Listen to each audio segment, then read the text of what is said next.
ladies and gentlemen. Welcome to the J.C. Newman Cigar Studios in Boston, Massachusetts. My name is Matt Tabacco from SmokinTabacco.com, and I am joined once again by my very good friend, Mr. Jonathan Carney, Executive Vice President of Sales for La Flor Dominicana. In person. In person, in the studio. In person, in studio. I'm smoking blind today. He is. I got a cigar with nothing on it. I don't know what it is, and we're going to try to figure it out. It is it's a regular production cigar. That's all I'll say. Most people have probably had it or know what it is. It's nothing special or fancy, not a sample or anything. It's a regular production cigar. He is going in blind tonight. I am smoking LFD, a.k.a. 2021 Maduro Chisel. And joined with us tonight, we have our friend Dave Arlinghaus from Cigar Life Guy. Dave, welcome to the show. Thanks, guys. Glad to be here.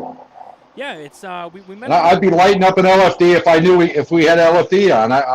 I'd be joining you. It was something. Probably a production cigar because I don't get the fancy stuff. So it's no worries. It's no worries. I feature on the show occasionally. So it's not I don't get offended. This is not like the LFD show. This is your show tonight. But I mean, I would say we're going to be talking about life insurance, right? And I have a non-smoker rating, and I'm going to tell you, it's because awesome. I smoke LFD.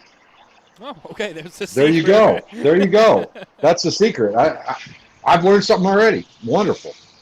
Dave, what do you? Before we kind of get into you and everything, what are you smoking? Yeah. This is La Premisa from my father. Oh, okay. Yeah. Mm-hmm. Yeah. Nice cigar. Nice cigar. We're gonna get into. Yeah, something. Oh, go ahead. No, go ahead. No, I was going to say something kind of, little medium plus. I'm kind of, this is my fourth of the day after started, had a few this afternoon, came back to the office, did some work, and we're starting back with this and an event later and probably move on to something more LFD-ish a little bit later. Well, we just ate at one of the most famous Chinese restaurants in the world. If you haven't heard of it, it's Kowloon. Right up here in Massachusetts. Saugus, Mass, represent. So we had a massive feast of that. So I needed something strong to smoke. So I went with an LFD Maduro because, I mean, there's not too many stronger than that. It's the home of the Ligero. No, and so this one just came out here over the last couple months. It's the TAA. It's a TA 2021. It came out in 2022, and it was actually supposed to come out in 2020, and then the pandemic obviously backed a lot of things up for a lot of companies, but especially ours. So this one just came out. Do we know where we can get this? Yes, we do. So this is available. Do you want to do it? Yeah, Go ahead. This is available at our friends from Two Guys Cigars. The number 2guyscigars.com. You can find the TA on it. They have it right on there. But yeah, it's been out for a couple months.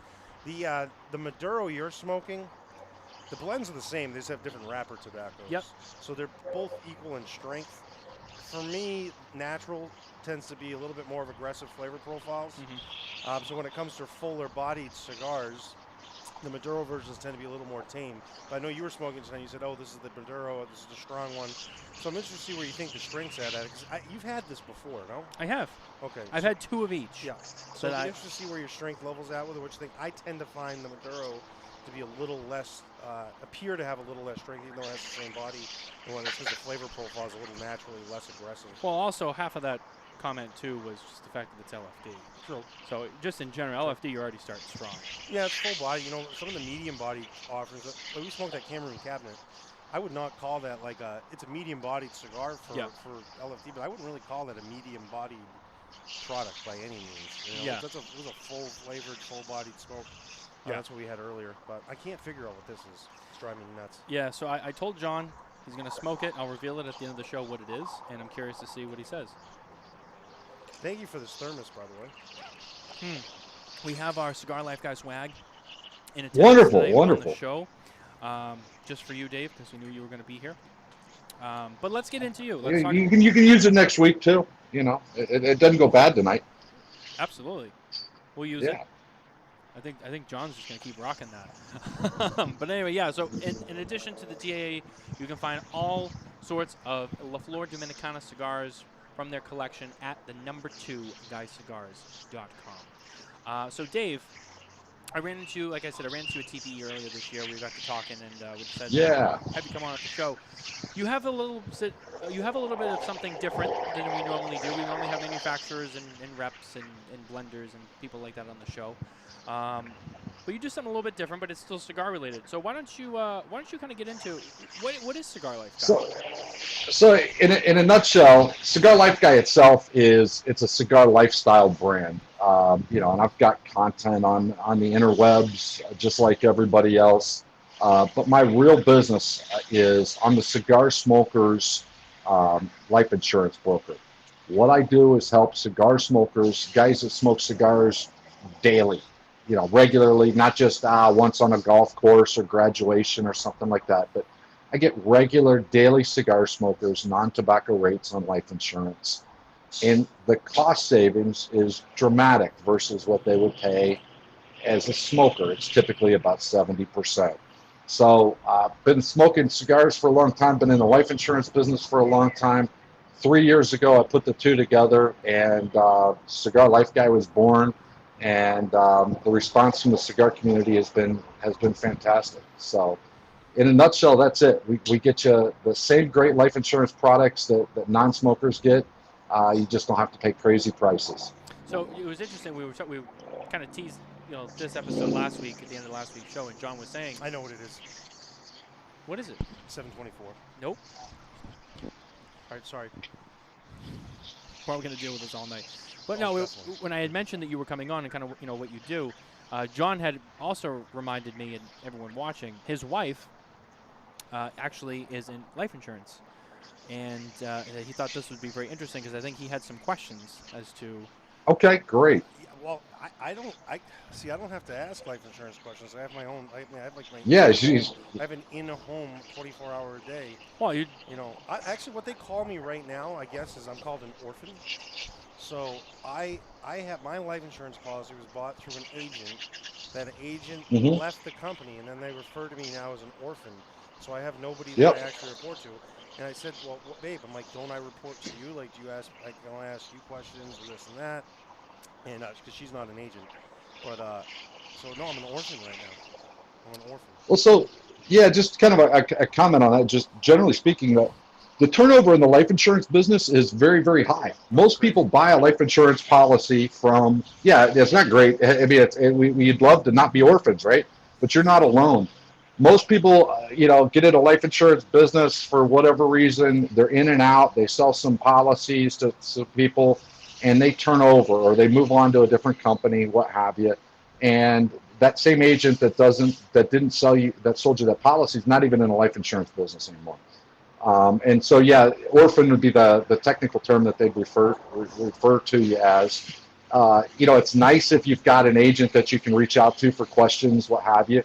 But your contract that you've got, John, is with the company that you have your life insurance policy with, and you can reach out to them for help as far as that contract goes. As far as looking at anything new or any new needs that you have, you would be in a place where you would need to find somebody else to help you, whether that's somebody like myself, whether that's going back to your existing company and asking for a referral to one of their agents. But yeah, I mean that's the kind of dirty little secret is there's a lot of turnover in the life insurance business. I mean, I'm proud of the fact that I've been around for over a dozen years and have clients that I met 10 years ago that still call me. So, it's a tough but you're not alone, John. Yeah, well, it's a tough business from my observation because it's really sales, but you're selling something that has a lot of value if it's utilized the right way. But what tends to happen is when someone gets into the business as an agent and doesn't have, length of time, it takes time to build up a book of business. The first place you go is to family. So you sell to your family first, and then you've got to build out from there. And that's where it becomes challenging, and even more than the family, because you get things going, then you have to build up some reputation and go to these right areas. And that's essentially what my wife does. She aids in training processes and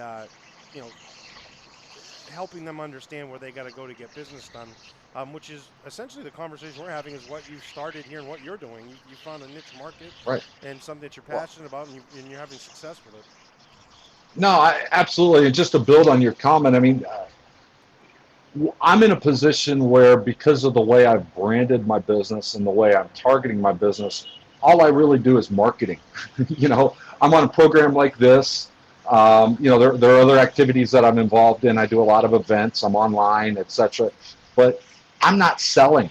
I have conversations with people that are already interested or have identified a need for themselves. So I don't have to push a product on somebody that doesn't want or doesn't need it. And yeah, life insurance is a really tough business if what you're doing is literally or figuratively knocking on doors, trying to convince somebody that they need what you got. That's not a fun business to be in. So, Dave, you mentioned about getting rates for smokers and all that. So someone who might not know, or a regular cigar smoker, someone who smokes, kind of going in blind, like, hey, talking to their spouse, I should probably have a life insurance policy. We got a mortgage, we got kids, we got assets and stuff we want to protect if something happens. Cigar smoker going in blind, just kind of going with the flow. How difficult would it be for them, or how many obstacles can they potentially run into by being a cigar smoker? Um, and what kind of makes that tricky for people like that? Well, it's not that it's tricky per se. It's just expensive if you go with the wrong company. So there are about 1,000 companies in the United States, more than 1,000, well over 1,000 companies in the United States, probably including John's wife's firm, that do life insurance or life insurance carriers. Literally, I can count on one hand the number that treat everyday cigar smokers differently than cigarette smokers. So it's not that it's terribly difficult to get a policy as a smoker. They're more, trust me, they're more than happy to write you. It's just going to be expensive because they're going to charge you smoker rates. As far as the process goes, whether it's with me or just about anybody else, the process these days is relatively simple. We talk a little bit, about your needs, your health, what you qualify for, what some pricing looks like, and then we take a little bit of basic information. The whole process takes 5 to 10 minutes, and then if you're moving forward, you do an interview with the life insurance company where they ask you a bunch of health questions. Have you ever had this? Have you ever had that? Blah blah blah blah blah. Depending on the policy, if you need to do an exam, they set up time to do an exam. Come out, take blood, make you pee in a cup. Take your blood pressure, put you on a scale, and then we come back to you with an offer, a formal offer, and you can either accept it or not accept it. And that's when you pay for your policy. But it's really pretty straightforward in most all cases as far as getting it done. And we have options that are completely non-medical if that's of great importance to somebody. I absolutely don't want to be stuck with a needle or have blood work done. Yeah, absolutely. But it's not complicated to do. Right. It's the difference is I make sure you go with the right company that's not gonna charge you those crazy smoker rates. I can't tell you how many phone calls I have with somebody that ends up with a situation that goes like this. They forgot, quote unquote, forgot to tell their agent that they smoke cigars regularly. The agent has what I call the good news, bad news conversation with them. It says, hey, Bob, good news is we got you approved. The bad news is it's about 3 times more expensive than we talked about. And I'm able to fix those problems. But that's what happens when you go with a company that treats cigars the same as cigarettes, basically. You end up paying, being offered an expensive price. Yeah, no, I wanted to be clear on that because some people might think that just because you smoke, you can't get a life insurance policy. But you can. Oh no! Well, trust me, they love cigar smokers because they're extremely profitable. Think about it. You got somebody that in reality has the same mortality risk as somebody that doesn't smoke cigars, and this guy's giving you 3 times as much money every month or every year. That's a damn good business to be in. Sign me up. We love those cigar smokers. That's what names I won't mention think of cigar smokers. We're happy to take your money. Yeah.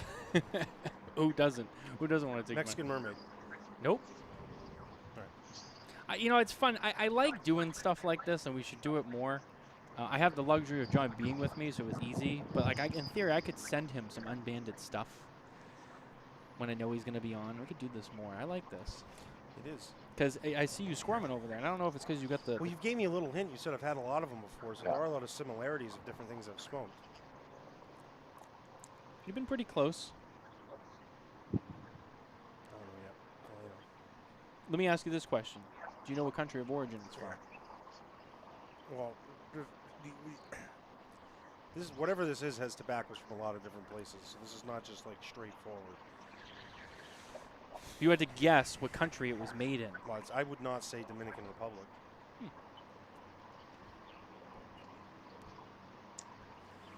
I would say Honduras. Really? Mm-hmm. Why do you say that? It's just got this really unique. It's got this really unique. Remember, I told you at the beginning, kind of like that sour type thing. Yeah. On the mid palate. Mm-hmm. That to me is something that my palate hits with Honduran tobacco. So even if this is not made in Honduras, there's Honduran tobacco here. What kind of wrapper do you think that is? I think it's San Andreas. Yeah, it's not broadleaf. It's a little too dry. For it. And it's got some texture to it. I think it's San Andreas. Okay. Yeah, well, time will tell. Time will certainly tell with that cigar. So, Dave, now you also mentioned that you do, outside of the insurance, you mentioned Cigar Life Guy, and I know that you have some events.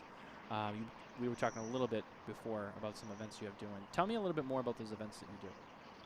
So, yeah, I participate in probably about 6 to 8 large consumer-facing cigar events a year. So most recently, I was down in Houston for a week. Houston did Houston Cigar Week. I was a title sponsor of Houston Cigar Week. And what that really was for me was handing out a bunch of swag, a bunch of freebies to consumers, smoking a bunch of cigars and having a great time. We don't talk about life insurance at the events, whatever. I just hang out and we have a good time. And I'll do another, 6 or so events like that this year. And so when I say events, that's really what I'm talking about for the most part, are large events like Houston Cigar Week, Atlanta Cigar Week, doing the Boutique Cigar Association Festival in August up in Martinsville, Indiana. Atlanta Cigar Week, Atlanta Cigar Experience coming up later this year. So those are the type. I'm mostly it's consumer facing events. I mean, I'll go out to TPE, I'll go out to PCA, and I'll hang out and walk around and meet folks like yourself, Matt, and But I don't have a booth and things like that. I'm focused on consumer events as opposed to B2B events. Of note, in 2.5 weeks, I've got my 3rd anniversary party in Atlanta, Georgia, that I'm going to shamelessly plug here. But if you're around Atlanta on June 25th, come out and join us. We're going to have a great time. The legendary Cigar Mike is going to be hosting the event for us, and it's going to be a fantastic time. We did the 2nd anniversary last year, had a couple hundred people come out, and it was a lot of fun. So join us, Life and Time Cigar Lounge in outside of Atlanta, Georgia, on the 25th of this month. Nice. So, Dave, explain. I've got a couple questions because you got the brand here, Cigar Life Guy. We've tagged in how you were in the life insurance business, and we can talk about how those two came together. But where did your journey in cigars start? What? So, how did that part of the cigar life? How did the cigar part of the Cigar Life Guy start? I like how you my first cigar or whatever, my first premium cigar I probably smoked 25 years ago. I was just out of school. I was in with a buddy. We're in Cincinnati, Ohio, in the nightlife district, and we see this bar, and it's got a sign outside that says must be 25 to get in. As these 22-year-olds, in our starched polos and everything, we think it'd be the coolest thing in the world if we can get into this 25 and up club. Well, we walk in, nobody cards us or anything. It was amazing. So we're so thrilled to get in there, and we walk around, realize there's no women there. This is really early in the evening. We do find a humidor, and that was my introduction to premium cigars. Some sort of punch. I can't remember exactly what type of punch. The guy in the humidor, helped us pick it out, cut it, lit it for us, and it was an enjoyable start to the evening. And cigars became part of my life, from there. So that's kind of the origin story. I mean, haven't been smoking every day for 25 years, but probably the last 7, 8, 9 years been a daily or better cigar smoker. So you said you had 4 cigars already today. What does your daily cigar routine look like? I usually get up to Highland Cigar, which is kind of like my member lounge where I typically smoke between noon and 1. Have a couple of cigars, and usually go home, do some work in the afternoon, and maybe do some cigars in the evening. Depending on what's going on. But kind of the core of my cigar day usually starts right around noon at Highland. We call it the office. There's a group of folks that are pretty regular in there during the day, during the week, and it's a good time. Do you start your day off milder? Are you a fuller bodied smoker? What do you or there certain I things usually you're don't any. I usually don't do anything like super mild, but I'm usually stronger across the board. But when I am gonna do something that's, call it medium, that's start of the day for me, definitely. Wow. Or start of my smoking day, or morning coffee kind of thing, or noon coffee, whatever you want to call it. But I'm definitely a work your way up. I can't do this, where you have something strong and then come down, unless I really cleanse the palate. Yeah, it's funny. Most people, they always say, like, "Oh, I start off with something Connecticut shade, something really light and creamy." And no, he's kind of starts in the middle and goes up from there. Yeah, I kind of go medium. What I do during the day, I, I'll tend to in the morning if I do have a cigar in the morning, Mm. I tend to smoke 2 or 3 a day at the most. I'll just start with something smaller. Now, Yeah. instead of Yeah. being like, "Hey, I'm going to smoke Connecticut shade because that's for the morning," I smoke what I want to smoke, but just in a smaller format. Yeah. It tends to be what I do. So, like in the morning, I'll have something small. In the afternoon, I'll have something in between. And then the evening, it tends to Yeah. be when I'm smoking the largest format cigar that I'm going to smoke for the day. Right. the, the thing for me is I typically do the stronger stuff across the board. It's just every now and then, if I'm starting with a fresh palate, I can really appreciate something lighter, and I just keep, that's the only time I can do it. And I'd say I don't know, 2-3 days a week probably. We'll start with something that's a little bit lighter, and it's just a nice change of pace. But it's more like a one and done, as opposed to like that's I'm gonna have multiples of those. The one thing too is when you smoke as regular as like the three of us do, and you're smoking stuff all the time. It is nice to change it up. If you smoke the same stuff, especially if you're smoking medium plus to full a lot, and you smoke every day, it is nice to break it up and change. You all right? Does it have fire cured tobacco in it? Nope. Is it a Nica Rustica? Nope. It's got like mesquite. It tastes like it's fire cured or something, or barbecue. Did you put this in a barbecue? Nope.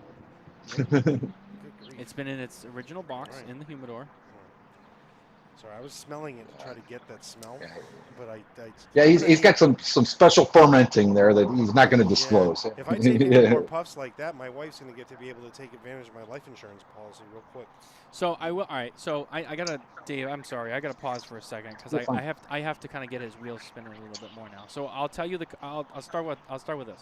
I'll tell you the country of origin to kind of cancel out a lot of options. Okay. It's made in the Dominican Republic. No way. I'm not No saying where way. it came from. No way. I'll text you what it is. I'll text Nicole. Actually, you know what? It could be made in the Dominican. This is not Dominican tobacco. I'm gonna even text Dave what it is too. So I'm gonna be the only one that doesn't know. Well, yeah, I you're the don't one like doing it. this game. I came up with the game, and I don't get to have any part in taking in the rules. This is not Dominican tobacco, though. It kind of tastes like a large format of like a Toscano right now to me. Nope. It's from the Dominican Republic. Man, I don't smoke a lot of Dominican cigars other than LFD. Well, you smoke a lot of Davidoff. I do, but this would be. I mean, there's nothing like this in I don't think Davidoff's this lineup. is a Davidoff by any means. No. So Jay is with us. That cigar is messing with Jonathan Carney's iron lung. Don't be hating on Dominican tobacco. I'm gonna pull that comment out right here. We do need to do this more often. We get like at least once a month or something, where you just send me some stuff and I have no idea what I'm doing with it. Well, yeah, we could do it to each other. Yeah, we at could. the same time. Yeah, we could. You know, and it's good exercises to do things like this too. It really helps you, get the brain going with your palate and testing your palate and trying to really focus on different notes and tobaccos and figure out not just who made it or where it's from or what kind of tobacco it is, all the different things. Because when I tell you, you're going to be like, dude, there's no way. And I have the band and the cellophane and the trash in the other room. I will show you it. I'm not lying. But yeah, it's great. That's made in the Dominican. Dude, I'm getting so much fire on it. So I texted Nicole and I texted Dave, so they know what it is. Well, don't say it in there. He can see the comments. Well, I don't have my glasses on. Oh, okay. We could do it to each other at the same time. Quote of the day. I threw on that up. Like I'm just leaving a lot of what you guys are. Yeah, I'm just leaving a lot of this. It sounds like a bad episode of The Office. Like, well, don't worry. The comment section. Yeah. Throwing up softballs for them right now. Yeah, absolutely. It's like a home run derby in there. Hey, if anyone wants to take a stab, it is a Dominican cigar from a, I would say from a prominent, well-known company. Well-known company. Yeah. Yep. It's not like a boutique brand. Most of you have probably had this cigar if you smoke regularly. I think everyone here has had it. Dave, you've had this cigar, right? Yeah. Yeah. I mean, it's. I think when you know, you're going to be shocked. You're like, really? Yeah. It's from the Dominican. Do you like the cigar? Yeah, I do like it. Okay. And even if I didn't like it, now I have to say I really like it, just in the off chance you pick something completely random from LFD. That's been aged improperly. I promise you, and there's no games here, it is not from La Flor Dominicana. No, it's good. Right now I'm like on a. I'm gonna give it like for me, it's like a 7 out of 10 so far. Okay. On my personal enjoyment. And by the way, I know Steve Sakas says the other day, he does like people. There's this big thing he talked online, how he doesn't understand why people break these cigars down into thirds and blah blah blah blah blah blah blah blah blah. Well, you got to break it down into something, first of all. So I'm not saying I'm breaking it down into thirds, but the first portion of that cigar had a little bit of sourness to it. That went away halfway through here. Now it's starting to get a little bit more of that really strong volcanic earth flavor that I'm getting. So it may change from there, but I would say right now I'm at a 7 out of 10 on experience, which is good. From 70% is good, in my opinion. Mm-hmm. So I've got a. Go ahead. No, Dave, go ahead. Yeah, I was gonna say. I was gonna say I've got a great idea for a shop owner, just as something fun to do. Kind of a build on what this is have a cigar. Do a different one every week, whatever. That you sell unbanded, and it's $8-10, whatever. Might even be something that you're taking a little bit of a hit on. But if the consumer can guess what they're smoking, they get a freebie or their next one's free or something like that. It is amazing how people smoke the band. And I'll admit to doing it myself too, where you have preconceived notions of what this, Jay, I think you're going to be shocked when you hear what this is. You're going to be like, no way. Yeah, okay. And the thing is because this is, you're feeling a lot more out of this cigar than you would if that band was on. And I'll just say that as maybe a hint, if that not that gives it away, but go ahead. Yeah, and I'm spending more time thinking about what I'm actually doing rather than when I'm not. And our friends at Smoke Inn do the Connoisseur Club, which which is the same type of concept, only they put their own bands just so you know what's which. And you definitely have more preconceived notions. I think sometimes you're maybe even more critical than you would be before. Because you buy based off of the band and you buy based off of what you like, and then if you smoke something that you like in a critical fashion, you're looking at it a little bit differently than you normally would have. So, I know when you tell me what this is, it'll be shocking. You want to hear a fun stat? So during the pandemic, and I mean like 2020 when it was at its darkest point in the beginning, everyone was locked down.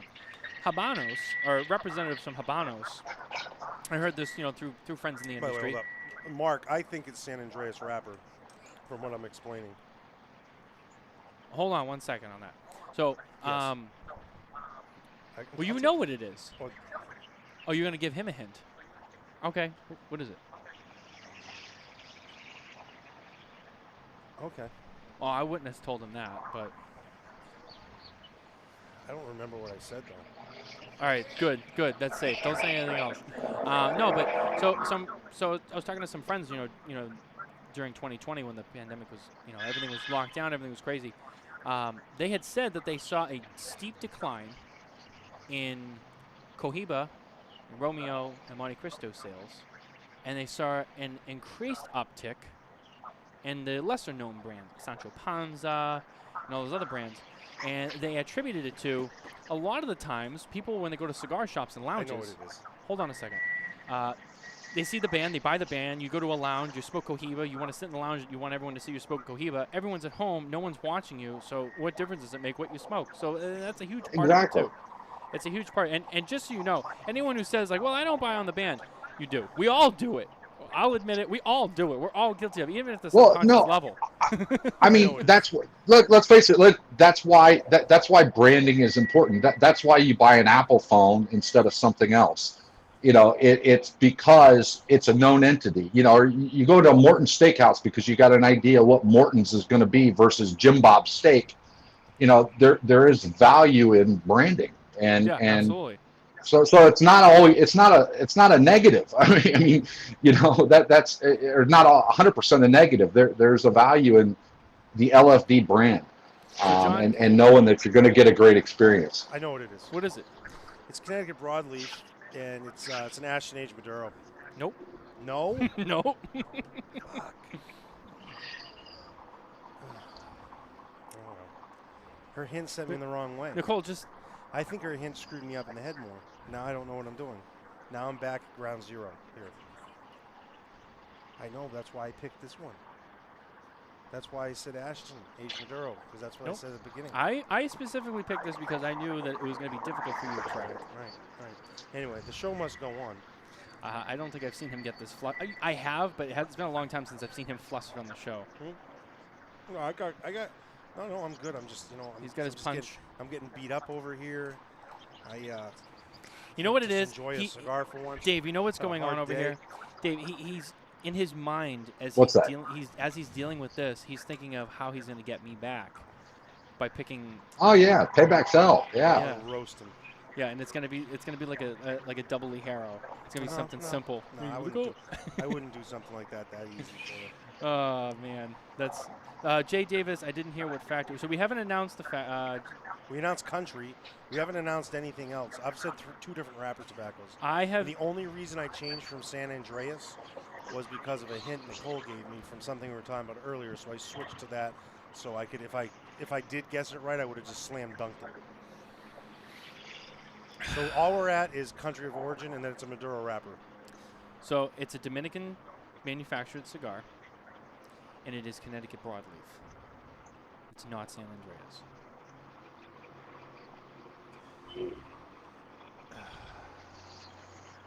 I'll tell you what, why don't we do the news while you ponder on that one? Alrighty.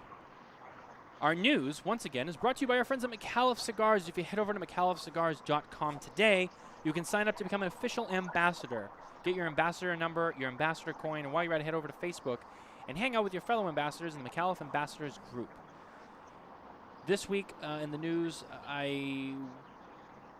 it's ready. I haven't published my story and whatever yet, but everyone else has started to do it today, so I'm gonna verbally announce it here on the show, and then I will post mine later on. But it is officially the PCA kickoff week.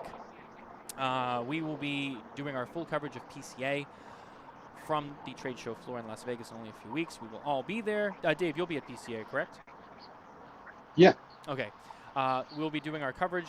Make sure you tune into all of our channels, our website, smokintabacco.com. There's going to be tons of coverage.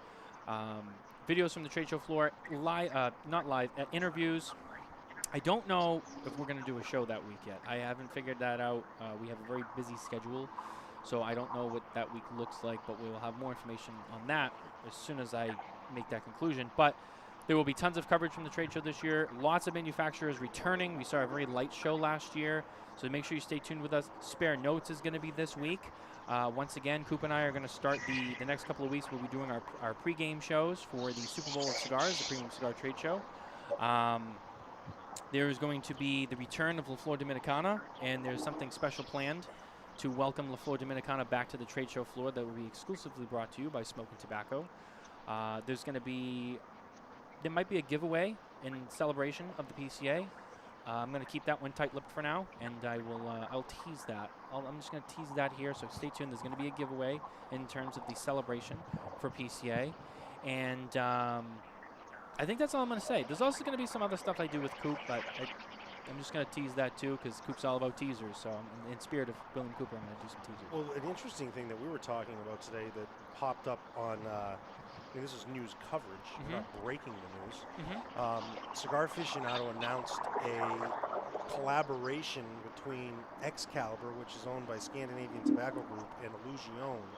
And it brought up an interesting discussion, which is something that you may discuss later on. We're not going to get too deep in it today. But what is a collaboration? Like, I look at some of these things, and like, did Dion and Illusion blend this cigar?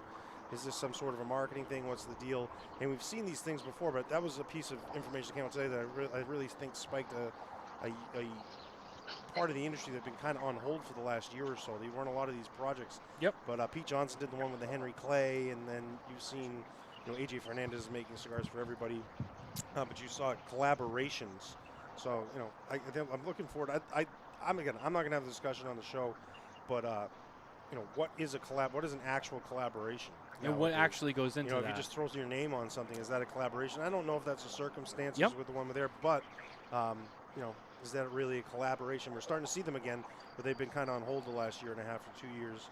And the biggest one that was announced a few years back now was the Padron and Fuente collaboration, where they were essentially making cigars for each other. Which I think we will see at the PCA trade show this year. Yeah. When Carlito was on with us for the fundraiser celebration show, he kind of let something small slip, and I'm not going to say anything else.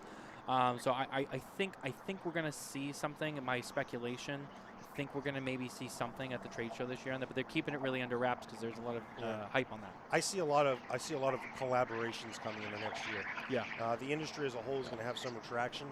And what's another way to create exciting things? People got hot. There's a lot of different brands, a lot of connections, a lot of names. So I think you're going to start to see in the next 12 to 16 months a lot of collaborations for whatever that may or may not mean. Yeah, this is a topic. So maybe the better term is co-branding as opposed to collaboration. Well, I'm not sure, but they call them collaborations. Yeah. So that's my thing. I got to get looking. No, it sounds better, but yeah.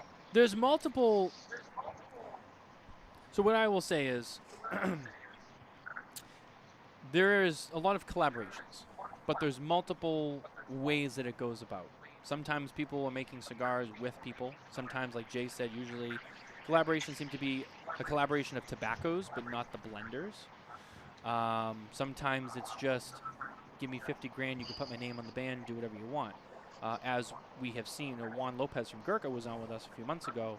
And he was very open about this, too, about how Gurkha had gotten themselves kind of in trouble with that by doing those kinds of things. And then people were just putting out cigars with the Gurkha name on it that were, not that great. And Gurkha's reputation was starting to take a hit on that. And now they have been working really hard to turn that around and kind of reclaim their name just for themselves to, turn around that reputation, which is something that, we see with other brands, too. So there's a lot of different ways that these collaborations go. But it's something that we will definitely get into this weekend on Spare Notes. So tune in for that Saturday night, and we will definitely cover that. Tune in. It's going to be a good conversation.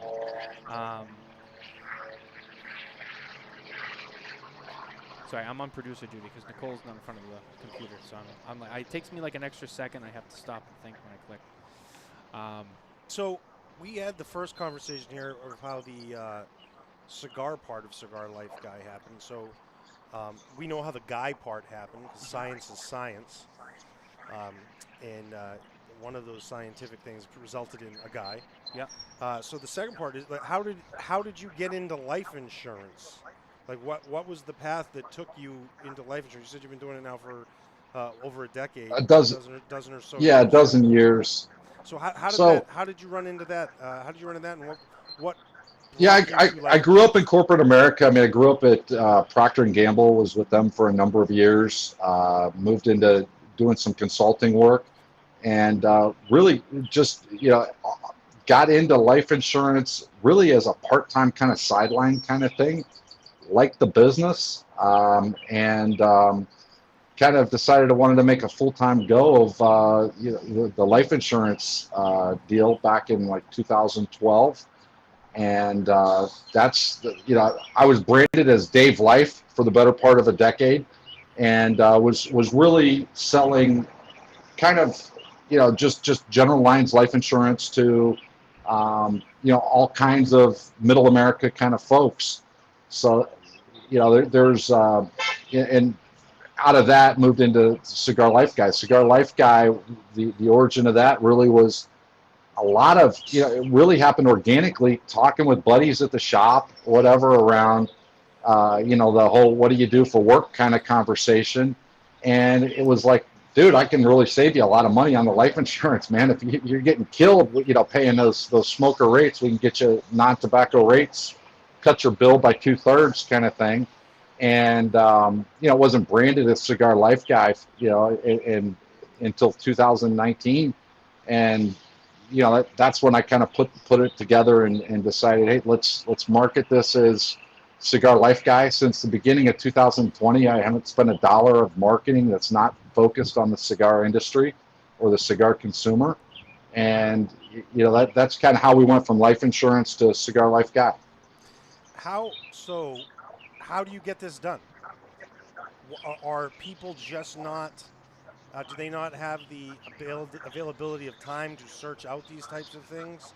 Are you filtering through what they need? How are you doing? I mean, I don't know what your entire plan so somebody can duplicate this, but if I'm going to go buy life insurance from Oh, somebody, that's why would I want to buy from you instead of somewhere else or going out and seeking no. information? So to be very clear about it, I mean, there are tens of thousands of people that are licensed across the country, if not more. I mean, high five figures, at least, life insurance agents across the country that are licensed with companies that can do the exact same thing that I can.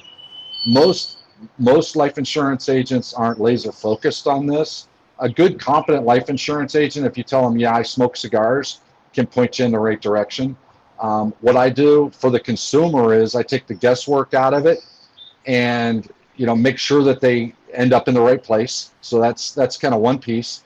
The other piece is because because of the marketing work that I do, I bring awareness to the whole concept that, hey, you as a smoker can get affordable life insurance. So there are a lot of people that are sitting on the sideline saying, yeah, I really ought to get this stuff, but I know I smoke these cigars and it's going to be expensive. Hmm. And so I give that person, an avenue that they can go down and try to address what's an important need for most families in a cost-efficient way. So, then there's this whole other group of folks that are out there that are like, well, my solution to the whole thing is I just lie about it. And, and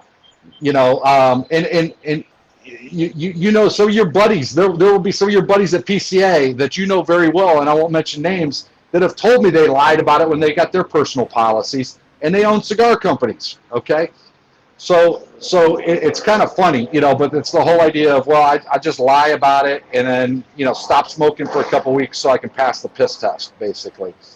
And we give folks a way that they can go straight down the middle, not have put right there in black and white on the application, not have to lie about anything, know that their wife or their beneficiary, their husband, whatever the case may be, is going to get paid if, God forbid, they should pass away. So there's absolutely nothing special about what I do other than I make sure that you do end up with a good result, and I take a lot of the guesswork out of it. But clearly, yeah, I don't have a patent on being able to be the only person in the world that can help a cigar smoker get life insurance. Well, yeah, but I think you said was important thing is like being laser focused. It's something you're passionate about, and that's really what being successful at anything's at. If you can be laser focused, have a passion at it, and you really give them an avenue, where you said is the easiest thing that everyone's heard of any age group of, oh, I gotta do an insurance thing. I'm gonna stop smoking this cigar. or I'm going to do this, or how many days. I'm sure everyone Googled how many days do I have to not smoke until nicotine's out of my Oh, system. there's people out there who probably Oh panic yeah, going Yeah, through yeah, this, yeah, like, yeah. oh no, what am I Oh gonna my, yeah, do? yeah. But yeah. or I can't afford that rate, but I smoke cigars, like and feeling stuck, like No, that's exactly it. you Yeah. know, and I'm sure there's tons of people out there, you know, and because not everyone can afford some of the rates I'm sure that they No, get, but no, they're also and thinking like, hey, well, how do I protect myself? real talk. A 50-year-old male in decent health that smokes cigars regularly and goes with me or somebody like me can get $250,000 for about $50 a month. It's really not that expensive. You go with the wrong company, that's $150. Most people want more than 250,000. Multiply by what you want, kind of thing. But you start talking about a car note instead of for $500,000 or more. You start talking about a car note instead of a cell phone bill. Life insurance becomes something that you can live without since it's not legally required like automobile insurance. And that's the way a lot of consumers approach it, particularly smokers. Absolutely. Sadly. Yeah, and it's unfortunate. And then some people, I'm sure out there they shy away from it, and then hey, something could happen tomorrow. Oh, I Something meet could them every happen, day of the week. and then they Yeah. got no coverage. You know. Yeah. Yeah, it's unfortunate. So it's the way I look at it is it's another thing that cigar smokers get alienated for in their life. I mean, we talk about FDA and all that other stuff, and the threat of the flavor bans and whatnot. People are just trying to get life insurance, and they're afraid to protect them and their families because they smoke cigars now because they think everyone's gonna, hold it against them and penalize them for it. And the struggle is real being No, a cigar smoker. we got a solution that's cost effective. And you mentioned the FDA. I think what's interesting about this is, these companies that will treat you differently than a cigarette smoker, the ones that I'll put you with. These are companies that have really smart people that have looked at this and evaluated the data, and they're literally risking tens, if not hundreds of millions of dollars on being right about the cigar smoking not being the same kind of risk that cigarette smoking is. So when we talk about the FDA and how the FDA views cigarettes and cigars and wants to lump them all together, what I tell you is there's some really smart actuaries, really smart underwriters at some enlightened life insurance companies that are betting huge sums of money on the fact that we're not the same risk as cigarette smokers. Right. So, I'm not a scientist at all. I'm a business person, but I mean, dollars speak, right? Mm-hmm. So they're putting their money where their mouth is. Absolutely. Absolutely. John, I want to check in with you because I see you're getting pretty close down to the bottom of that cigar. Yeah. What do you think it is? I don't know anymore.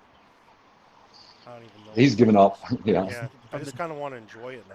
It's from the I've been, Dominican I've Republic. been stressed for 53 minutes and 47 seconds. I just want to sit and enjoy it. So, Connecticut broadleaf. I'll tell you. so I did say Connecticut broadleaf the second time around.